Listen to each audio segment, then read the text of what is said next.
A warm welcome to this video production on the third update clinical oncology from the Instituto de Oncology. I'm happy to have you in front of the screen, and I'm accompanied by Professor Chau, who is a medical oncologist working in the Royal Marsden Hospital in London, UK. Ian, warm welcome to Porto. It is my greatest pleasure to be here with you and with the group in Porto. Right, great that you're here. And we didn't just invite you to show you to the city, we all invited you to give a decent talk and to get a keynote lecture on immunotherapies in gastrointestinal cancers. So GI cancers are very common in the United Kingdom, also here with us in Portugal. What is this general scope, immunotherapy? Yeah, so there's certainly has been a lot of research efforts being put into immunotherapy in gastrointestinal cancer. Obviously, gastrointestinal cancer covers a whole wide range of cancers, and certainly in Portugal, we know gastric cancer is very common, and there again has been a large number of clinical trials being conducted and actually reported in the last 12 months. We actually now have phase 3 data to show that in patients with metastatic gastric cancer, the use of a PD-1 antibody, nivolumab, actually confers survival benefit. It was a large randomized controlled trial of about 500 patients, but it was conducted in East Asia, where again gastric cancer is one of the most common cancers over there. So it's mainly done in Japan, Korea, and Taiwan. Now, the big question here is a large phase 3 study results in that part of the in that geographical region. Is the results actually translatable into Europeans and so-called Western population, so the Europeans and the North Americans. So in the meantime, another PD-1 antibody, pembrolizumab, was tested out in the same setting, again in a large number of patients, but that study is a non-randomized study. So it's about 250 patients in a non-randomized setting, all given pembrolizumab as a third line and beyond. And again, the results are actually very similar to what was achieved in nivolumab. So at that study, the majority of the patients are in the Western population. So if you do cross-trial comparison, you can probably conclude that the efficacy of this PD-1 antibody, at least in gastric cancer, appears to be very similar. But I think in the end, it is still down to a lot of the regulatory authorities, both in Europe and North America, to whether they accept a phase 3 study that was performed in East Asia. Right. That's a question of regulation, but of course of acceptance. You perfectly mentioned that we have to be cautious in, let's say, transferring the data from East Asian population to here. And also you may be aware that in Portugal also we have a kind of endemic gastric cancer in the northern part of the country, whereas it's barely known in the southern part.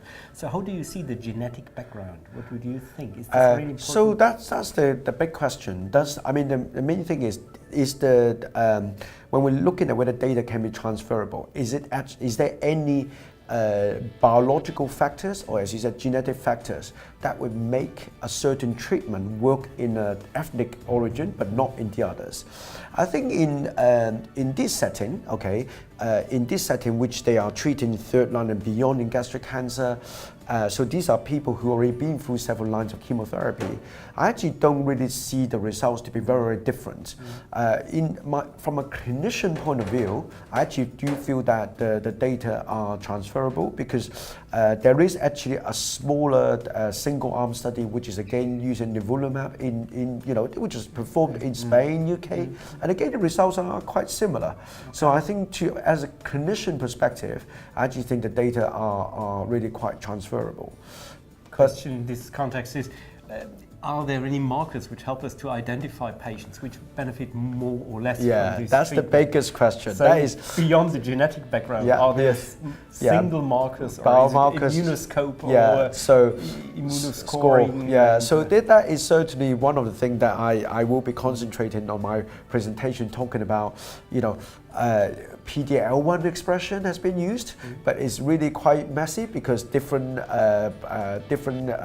drug have been using a different scoring criteria of using PD-L1 expressions. There are other things we are looking at, like a kind of immune gene signatures. We've also been looking at, or things they have also been looking at tumor mutational burden or total mutational burden and immunoscore in GI cancers. And certainly at this moment in time, I don't think there is a single marker which we would say, yes, that is the main marker to use.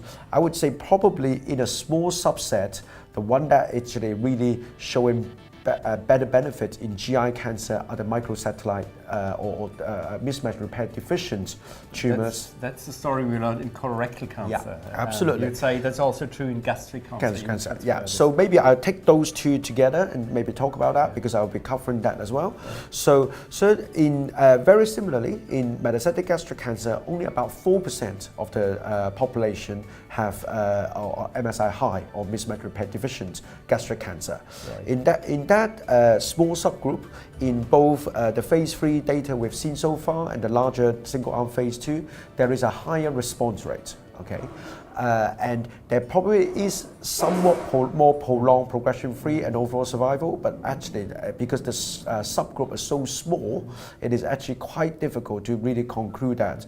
But on the other hand, we also, I think, need to remind the clinicians and the patients MSI high does not mean 100% response rate.